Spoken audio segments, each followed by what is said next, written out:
Guys, today we talk about how can you enable this sign or know how you can do that on your Amazon Music app. All you have to do in the first, just go here above your image here or your photo profile, just click on it. So when you click on your image, it's going to take you to this list.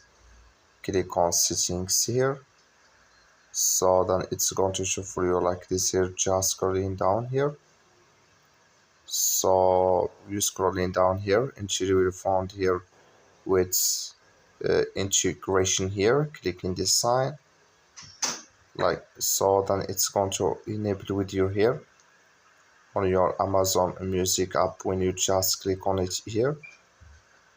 So then it's going to take you to Waze app to connect with your app, and you click here on continue here on your Waze app.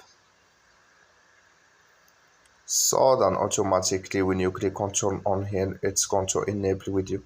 That's all you have to do. Thank you for watching. Don't forget to support us by liking, subscribe.